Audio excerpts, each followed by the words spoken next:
Valsad rural પોલીસે કન્ટેનરમાં ખાલી બોટલના બોક્સની આડમાં હરિયાણાથી મહારાષ્ટ્ર લઈ જવાતો ₹17.97 લાખનો વિદેશી દારૂનો જથ્થો ઝડપી પાડ્યો।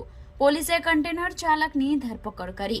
દારૂનો મોટો જથ્થો ઝડપાતા ચોંકાવનારી ઘટના એ છે કે દમણથી સુરત તરફ દારૂનો જથ્થો જતો હોય છે, ત્યારે આ દારૂનો જથ્થો હરિયાણાથી મહારાષ્ટ્ર તરફ જઈ રહ્યો હતો।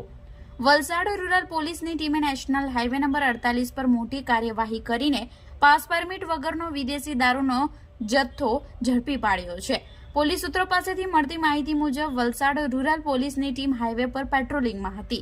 આ દરમિયાન નેશનલ હાઈવે પર હરે કૃષ્ણ હોટલ નંદાવલા ગામ નજીકથી સુરતથી મુંબઈ તરફ જતા રોડ પરથી શંકાસ્પદ કન્ટેનર ટ્રકને રોકીને તલાશી લેવામાં આવી હતી।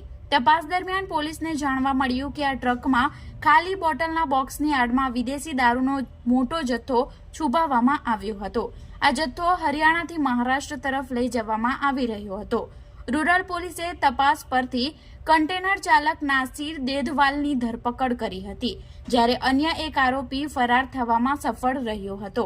તેને વોન્ટેડ જાહેર કરવામાં આવ્યો છે। વલસાડ રૂરલ પોલીસે દારૂની કિંમત 17,97,600 અને ટ્રકની કિંમત 16 લાખ ગણીને આશરે કુલ ₹33 લાખથી વધુનો મુદ્દામાલ કબજે કર્યો છે।